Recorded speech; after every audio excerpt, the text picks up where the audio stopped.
Hey everyone, it's Hadar. Thank you so much for joining me. Today we have a podcast episode where I interview Christina Hilton, who is on my team. She is a pronunciation coach and the head of our content department.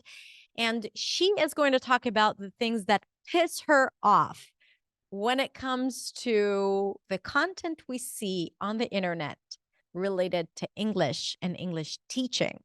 It's going to be a lot of fun and maybe a little controversial. So tune in and you can listen to it here on YouTube or on your favorite podcast platform, Spotify, Apple Podcasts, Google Podcasts, or wherever you get your podcasts. Just look for the Influency podcast. Are you ready? Let's get started. Hi, Christina. Hello, Hadar. How are you? I'm good. Are you good? Because you seem a little, I don't know, angry? I wouldn't say angry. I would use an advanced phrase. I'm pissed off. I'm pissed off. I'm sorry. Was I too basic?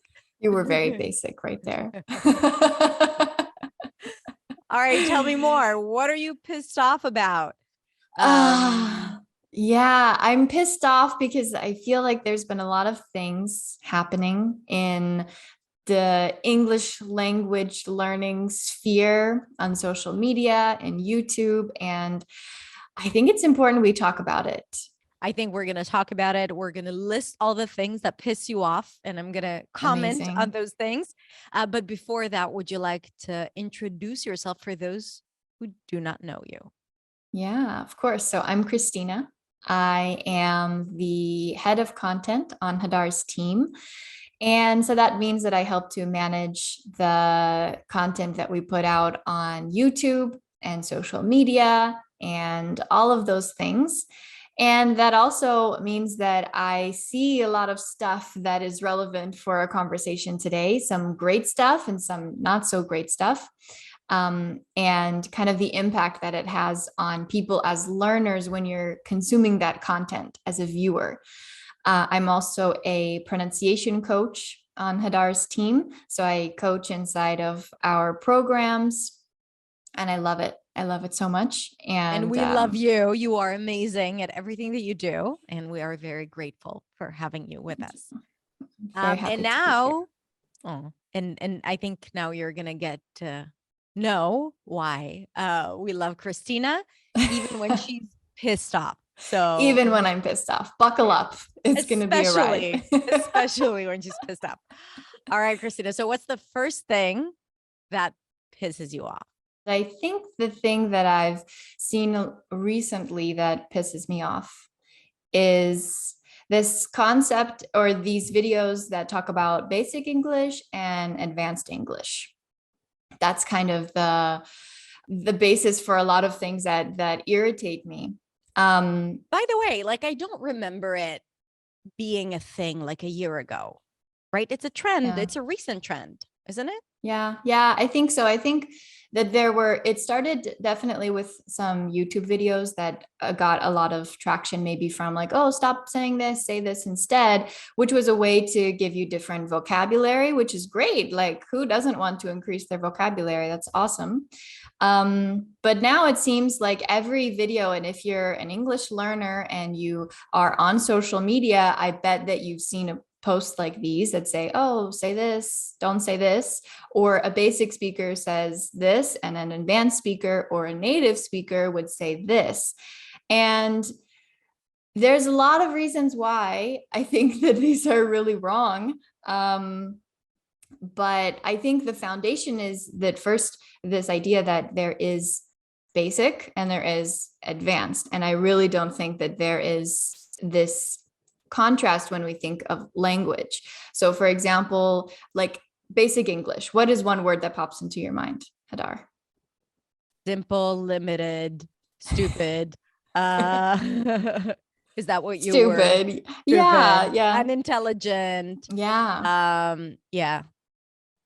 Like primitive, you're not just like very, like you said, limited. Unintelligent. Yeah.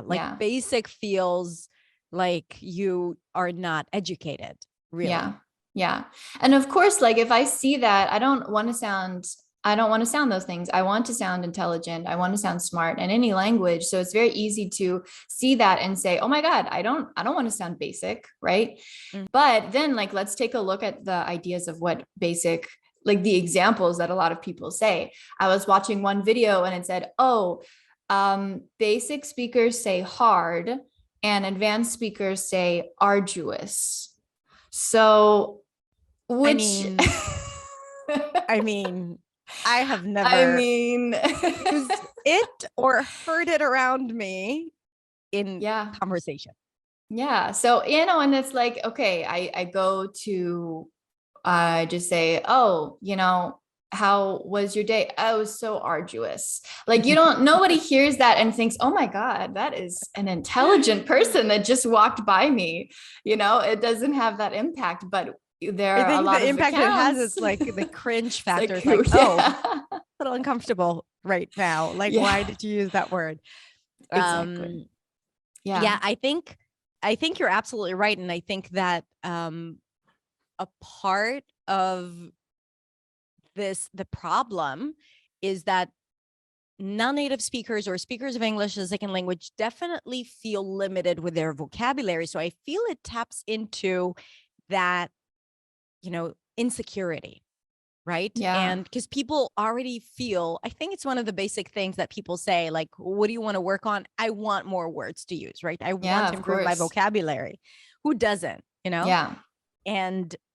And this sits on that pain point and kind of like rubs it in and Yeah.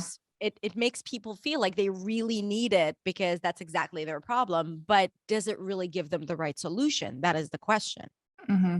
And I think that's the thing. Like, of course, you want to increase your vocabulary. I think that's great, right? Like, there's nothing wrong with wanting to have more words to use. And especially if you feel that that's what's keeping you stuck, right? Like, oh, I can't think of a word. I don't have a way to express my thoughts with I don't have the right words. Well, I completely agree that vocabulary is a great, we need it. Of course, we need it. But if watching a video, a 30-second video giving you these ideas, first, it isn't really the best way to learn because a lot of these are out of context. And I Mm. can't have like a perfect match. So for example, don't say good, say magnificent. I can't use that all the time. It would be weird if I said, oh yeah, it was a magnificent day. It just seems How are odd. you So, doing? Pretty yeah, magnificent, man, yeah, right? Like I'm magnificent. Yeah, it's fine. it's fine. Doesn't carry the same meaning. And I think like when we watch these videos, one, it gives you this idea that first, I think the most harmful idea is that these words are bad in their Yeah. nature. These words like very, good, great, hard are bad. And I think if we think about these words in our native language, like, can you imagine talking without using the word good? Have you ever thought like, oh, maybe I should say the word very less in my language? I don't want to sound dumb. And it just doesn't work that way. And so I think that we can divide the words like basic and advanced into more commonly used and less commonly used. And Mm. just because you hear a word more often doesn't mean that it's bad. And in fact, I would There's a argue there's a reason it's there's so a commonly reason why used, it's used commonly. Yeah, exactly. is so useful. And the other words, like so many videos, they just, yeah, I was watching one video and they said, don't, or if you are surprised, you can say, I was flabbergasted, which is, Really? yes. Oh, It's just so weird, and using these words out of context, it's going to first, make you constantly feel like, oh, I, should be using more advanced words when I speak. But sometimes it's just weird, you don't need to use all these fancy advanced, quote unquote, yeah. I advanced remember words. unrelated, but related to this word. I remember that like one of the first scenes that we had to do in acting school was a Harold Pinter scene. I forgot the name of the play, but the word flabbergasted was there. and I didn't know what that meant. And I had to go research it, and I didn't have a computer or like a smartphone back then. I was like, what is that word? Because I was never exposed to, and that was after living in the US for 2 years. So obviously it's not a very common word. And I Yeah. think and maybe that takes us to the next thing that you were upset. Like, does it really serve, upset about, does it really serve the students? Does it give them what they really need? So what's Yeah. the second thing that pisses you off, Christina?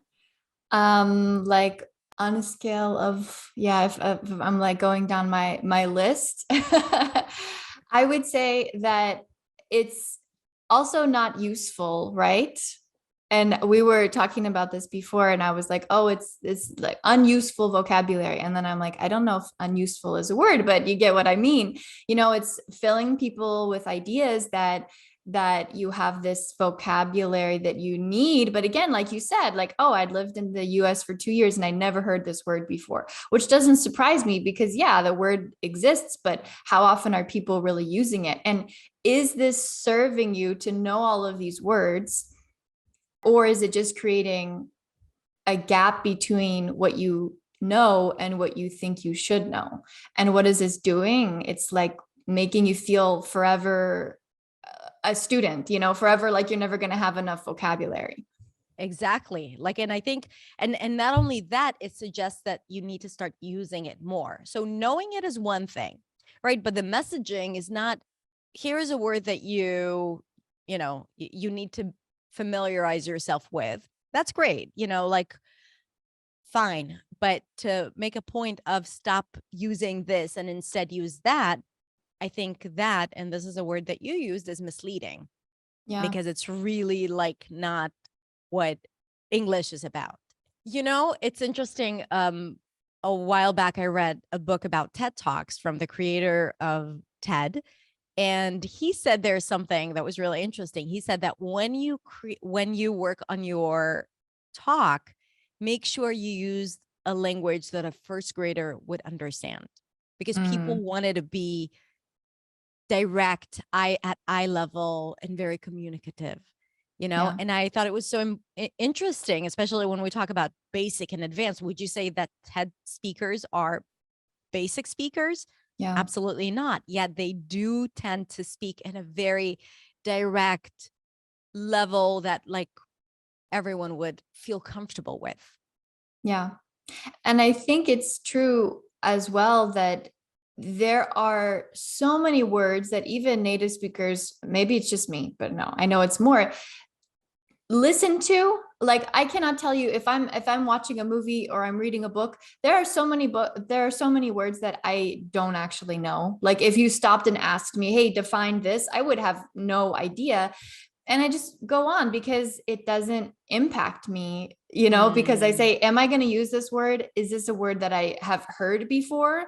Do I feel like I'm not able to explain myself without using this word? Or, is this word just nice to have in my vocabulary? Okay, maybe I would study it a little bit more. But, I think it's also important to be able to say, I don't need every single word in the English dictionary at all. And I think also, even when you do understand the word, but it's not a word that you use often, that probably happens a lot as well. Yeah. That a lot of words, but it's just not like words that you use on a day-to-day basis. Yeah. And again, it doesn't have an impact on my communication with someone. I say, okay, I great for you that you use this word, but I do not need it. So yeah. This kind of sparked this whole discussion because I was talking to a student and they were telling me that they were talking to me and they said, I would really appreciate it if you could tell me if I sound basic. And I was like, interesting, because there's this idea that I feel is very new because of these videos like this that are saying, like, if you say these words, you're basic, and like you said, like, what do you think of when you think of basic? Unintelligent, not smart, right? All of these things. And so people are getting this idea that, oh, I sound basic. And of course, like, no one wants to sound basic in any language, but you don't want to sound unintelligent. But again, there's this lie that if you use these words, you sound basic, because I promise no one is listening to someone and saying, oh my God, she said very like 5 times already. She really needs to use a new word. No one thinks that. I think that, you being as our head of content and like, me being a content creator for so many years, I think we understand the struggle or the balance between creating useful, helpful content for our students and also trying to spread the word, right? Like to get as many people as possible exposed to our content. Yeah. And one of the ways to do that is to hop on trends. And sometimes those trends are not ethical. They're Yeah. problematic. And people sometimes know that these trends are problematic, yet they're still going to do it. And I'm not criticizing anyone. Like, I think everyone does their own thing, and that's fine. I know that I have made a conscious choice of not using content that might be harmful for my students, even if it's at the price of exposure. But I do think that sometimes people find it hard to know when it crosses the line. Like, when is it just to create controversial content or Mm-hmm. content that would get views versus valuable content? What do you think? How do you find the balance? I think a lot of people aren't aware of it. They really Yeah. think like, oh, maybe this is funny. Maybe this is useful. They really don't know the impact that it has. So I think that there are quite a few people that don't really understand that impact. And then there are other people that are fully aware. And actually, I used to have an Instagram account that kind of talked about the very opposite of all of these things. And I had quite a few discussions with other content creators at that time who were fully aware of what they were doing and knew that it brought them more followers. And what this does is it creates this feeling of need for your students to follow you because they feel like they have a deficit. They feel like something is missing, right? And you're Yeah. going to provide what's missing to them. And it's really awful, I think. In my opinion, you don't value your followers that much if you're just using them as exposure rather than actually wanting to teach them something. Like you Yeah. care more about the number of followers you have or the amount of money you can make selling them a course than actually providing valuable content that would help them in the long run and not make them feel bad. Yeah, exactly. Content that would make them feel good and like Yeah. everything's possible. And I think that negativity sells. We know Yeah. that. When people feel like, when you again tap into people's pain points and biggest fears, feeling not enough, like they don't have what it takes, then they would gravitate towards that because that is how the brain works. It's like looking for validation of the things that we believe in, right? It's Yeah. just like it's physiological, and But mhm. what's so funny about that too is that you had asked a question on Instagram, what kind of YouTube videos do you want to stop seeing? And Hmm. so many people said, I want to stop seeing these videos that say stop saying, or a native speaker would say this, or don't say this, say that. And it's so interesting that a lot of people are like they're fed up, they're Yeah. tired of Yeah. of these messages, but still they're doing really well. So it's interesting that on one hand, many people are sick of it, and on the other hand, many people, want more, and it's doing really well. So people keep making content like that. I'll tell you what that is. I think why that is. I think it's also, it goes back to the illusion of learning that we always talk about. It's the feeling like I've learned something Yeah. in a very short amount of time. Yeah. And it gives you this fake feeling like you've done something about your English today, Mm-hmm. watching a 7-second video. And then you think, okay, now I know these great words and I'm Yeah. not going to sound basic yet. This has nothing to do with the actual practical part of speaking English because you have to put it into practice. You have to use it in context. You have to practice your speaking in general. And, like, let's begin with just structuring a sentence and saying it confidently. That is a lot Mm-hmm. more sometimes challenging than using the word flabbergasted, right? So So without the tools of how to actually implement it, I Mhm. think this type of content is entertaining. Yeah. And people might confuse entertainment with the actual tedious, Yeah. consistent work of practicing English. Yeah, of course. Because it's so easy to just watch a video, be entertained, say, like, oh, that's interesting. I haven't heard that word before. And if you're anything like me, you say, I'm going to save it so I can look at it later. And then Yeah. you never look at it later. But then you look at your saved post and you say, oh my God, like there's so much. And you feel overwhelmed with all of this stuff that you learned that you haven't really learned because you just watched it one time. And it makes you feel like, oh God, there's so many things that I don't know still, and it's not serving you at all. It's having the opposite effect. Yeah. So what do you think about us? Because we create daily content as well. Yeah. And in a way, we're like, okay, but we know what is really needed for people to put in the work. Yeah. Yet we love creating like those short bits and short lessons, so Yeah. we're also a part of it. Yeah. Yeah. It's a good question. And I think it's really important to question, like, what is value? What do people need? Right. And I think on one hand that, being entertaining is wonderful and I love it. I'm an entertainer.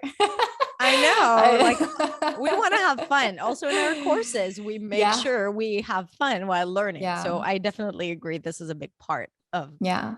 Yeah. And I do the think that journey. there is a way to provide valuable content. I will say I have learned so much from TikTok and Instagram. I've been exposed to professionals that make content that I would have never been exposed to. And I learned so many things from 30-second clips, really, like so much. And so I believe when you are a content creator and you're creating awareness about something, you're speaking about something that you have knowledge about and you have experience about, and you want to share something with your audience that would really provide value, that would make their life better, like providing helpful tips, or hey, you might not know this, right? Things like that. I Yeah. think that's really important, rather than something that's going to make them feel like they're not good enough, that they Yeah. need to keep working, that they're never going to be good enough. And I think that that's a distinction, not always easy to separate, but that's what I think of when I think of, what is the kind of content that English learners should be consuming. And I don't think it's content that ever makes you feel like less than enough, that makes you feel not good enough, that makes you feel overwhelmed, that makes you feel like you're always going to be a student, that makes you feel dumb, that makes you feel negative, that makes you feel unintelligent, all of those, and all the advanced words for dumb that I don't know, because apparently I'm not an advanced speaker either. But that is not good content. Anything that makes you feel like less than is not good content. It's not good content.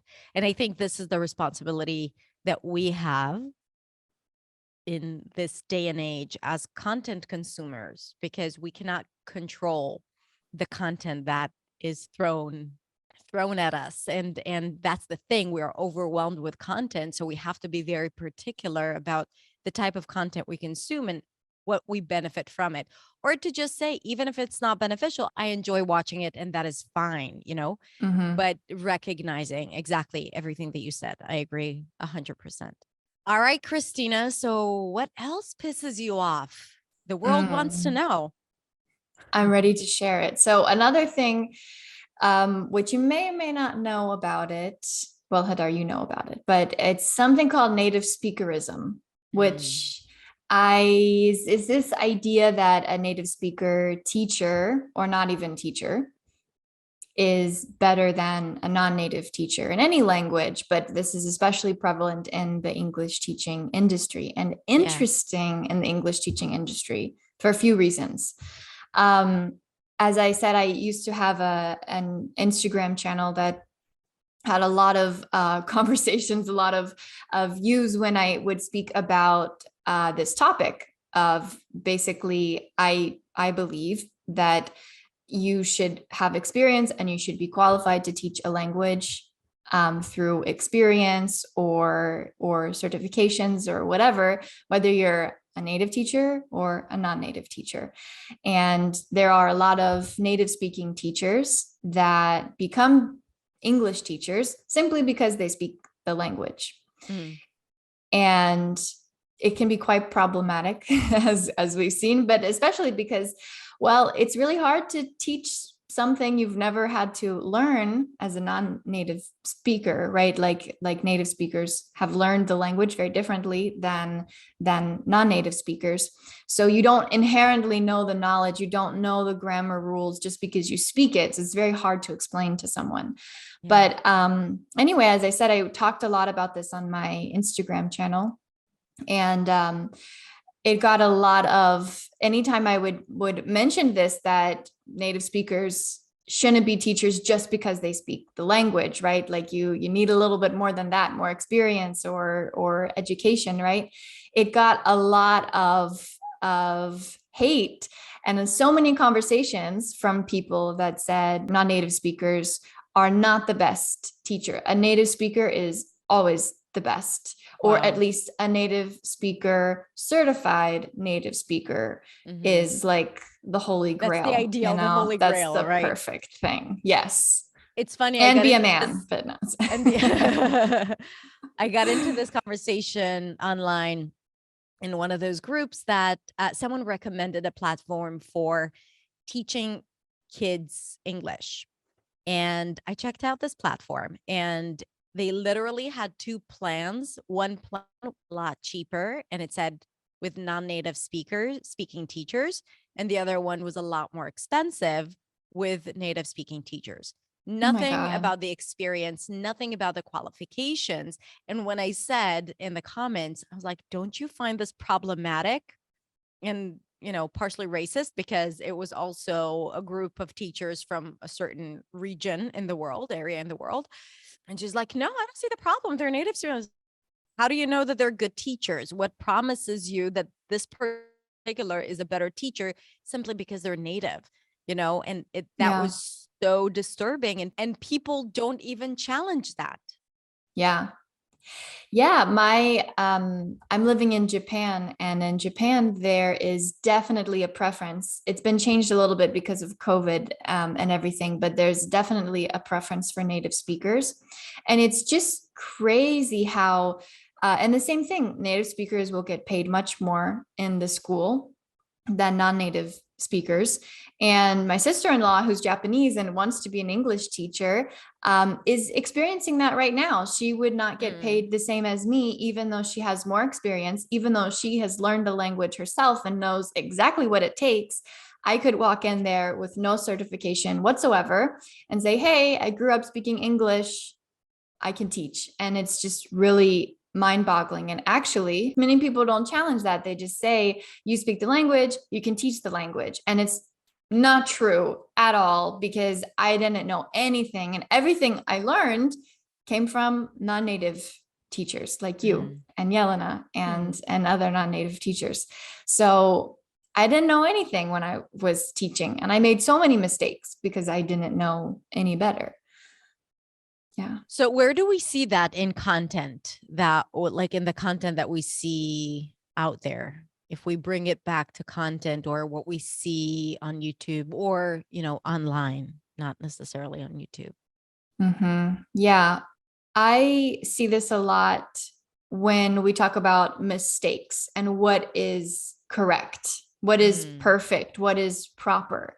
And while I do think, we do need something to look up to, right, to model language after, a lot of times there's no flexibility, right? It's like black or white, yes or no. And language is not like that, right? Language is very flexible, and it's, we can't simply say it's always like this, because it's not. And it also leaves out a big group of people, a big group of, native speakers, because native speakerism in itself is quite racist. Because if you think about it, like, if a lot of people, like, what's the first thing that pops into your mind when you think of a native speaker? Probably a white person, a white person from England, the UK, or North America, most likely. With a standard dialect of some sort. Dialect. Yeah. Not, any other dialect just won't just won't do.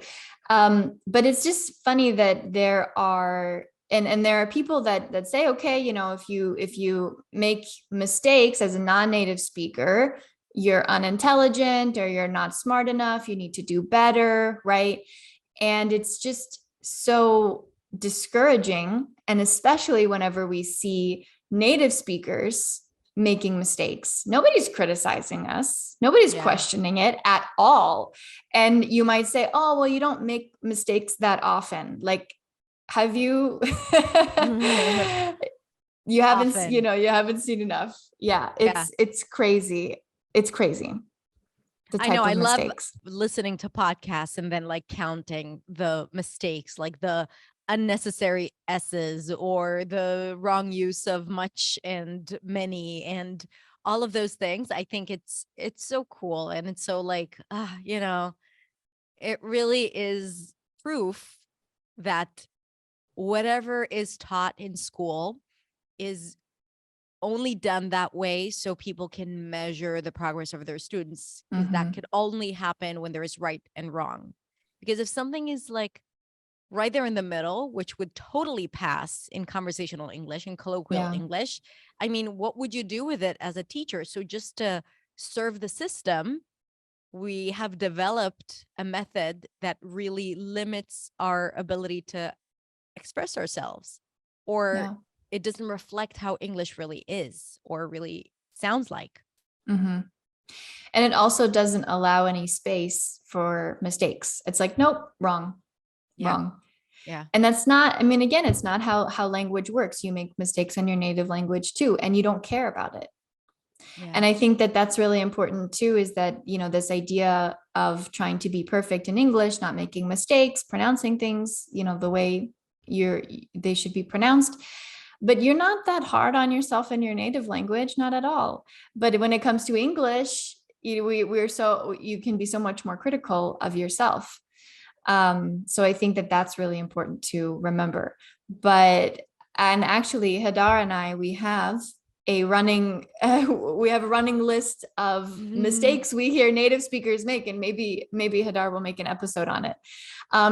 So I was at the doctor the other day, and I had a nurse come in, a PA, a physician's assistant, so a very educated individual. And she said, I squoze the muscle. And it took me a minute to understand what she said. And then I realized that she was saying the past tense of squeeze with an irregular verb tense. And I was so shocked because at first I thought it was a joke. And then I realized she was totally serious. And for those listening who are not sure, it's not a legit. Squoze is not a word.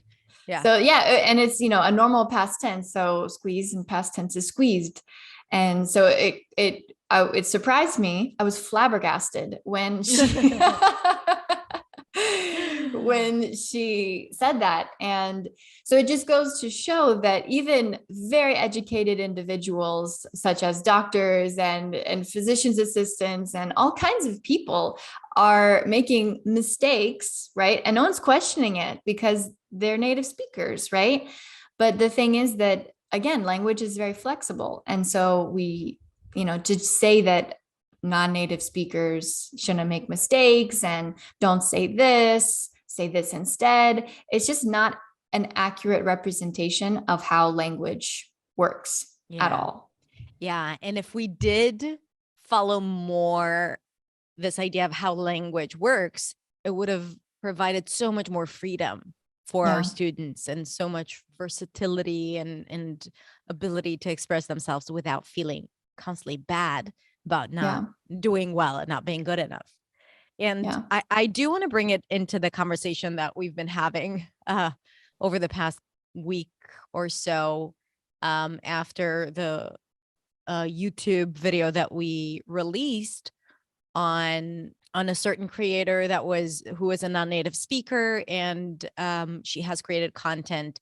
And there was another channel just really picking on every single, like quote unquote mistakes, because a lot of them are not really mistakes, but okay, we can dissect it, but we're not going to do it here. And at first we call them out. Like we said, this is wrong because it really delivers the message of mistakes are bad, and Mhm. like, and so on and so forth. We're going to link to that video in the description. But what was interesting uh was to see the conversation that was happening below the video. At first, we got a lot of support and a lot of people saying you're right. And then we started getting a lot of comments from people saying, yes, but she's not qualified, and really angry comments about the fact that someone dared to create an educational video and not pronounce things perfectly. And Mhm. I think that if you break it down and break down all the mistakes, you'll see that a lot of them were not like intentional teaching, and there are like a few ways to interpret them. And even some things were mistakes. I think the response, the appalled response, people were like, they would put her in jail if they could. Yeah. Um, that emotional response to the fact that someone made mistakes was shocking to me. Like I did not expect that. Yeah. I think it's funny too because people are very quick to judge and question mistakes by non-native speakers. Very quick. And it's so interesting because this happened to me on my personal Instagram account where many of my many of our students, we follow each other, right? And so I posted something on my stories and I misspelled the word vigilant because of schwa. Is And I that an misspelled the advanced word. is that an advanced word, Christina? Maybe, I think it is. So vigilant. Yes, to be very protective of something, I think. Mhm. So I said I spelled the word vigilant, right? And then I had a feeling, it didn't autocorrect, it didn't say it was wrong, but I had this feeling like later after I posted it, like maybe that wasn't the right spelling, right? And I just forgot about it. One, because as a native speaker, you have that privilege, right? You Yeah. have that privilege of no one really judging you if it's like, yeah, you made a Yeah. typo, right? Yeah. And An then experience that I cannot have, right? I exactly, make because typos all the time. In the first few how many years, I people, would, oh my God. Yeah. I would feel and how many horrible. people are so quick to point out that mistake too, Oh, you know? yeah. Yeah. Yeah. And so the next day this happened, like I posted that, and then the next day nothing. And then I posted on my stories and I was like, oh, I can't believe because I realized I Googled the word later and I realized I misspelled it. I said, I can't believe nobody corrected me. And then I had several people, our former students, write me and they said, actually, I saw it and I started having a doubt. Like, I think you had misspelled it. But then I thought, like, no, she would never misspell anything. She's a coach, she's a native speaker, she knows what she's talking about. So not only did they not correct me, which of course is fine, that's polite, but they started doubting themselves Yeah. that they knew what they were talking about, even though they were correct. And so it's so funny how like a native speaker could get away with confusing your and there and there, right? In spelling all the time Yeah. Yeah. and Yeah. making so many mistakes.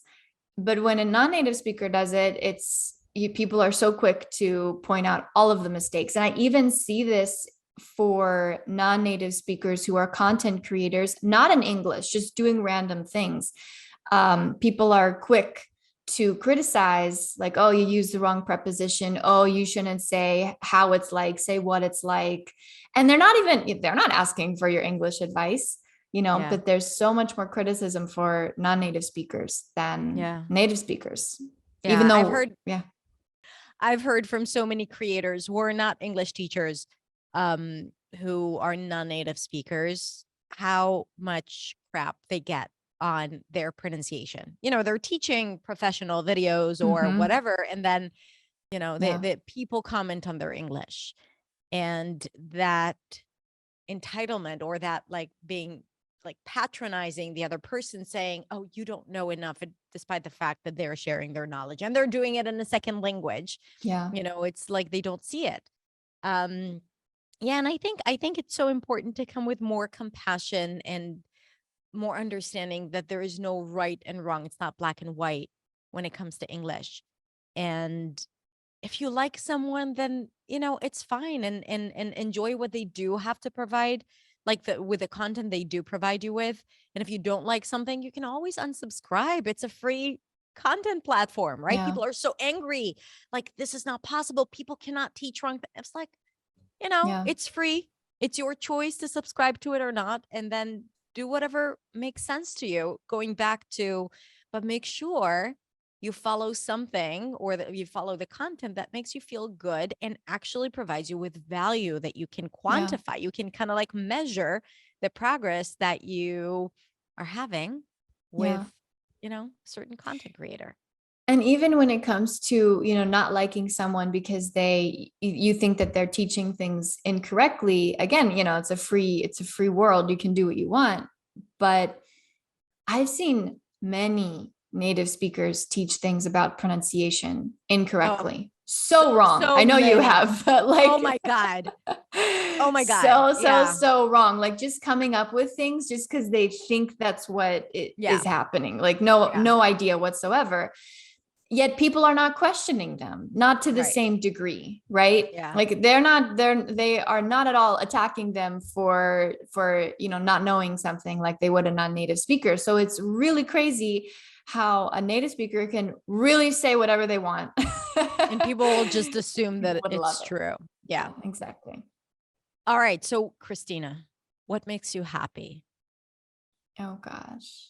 Um, I'm happy when our students or anyone in our audience says that they feel so much better about their English Mm. after doing our courses like New Sound or watching videos. That really makes my heart happy to see those messages that say, for so long, I was always told that my English was never good enough, or I always felt so bad about my English. And now I finally feel like I'm good enough, and I feel like I can do this, and that Yeah. English is mine. And I love that.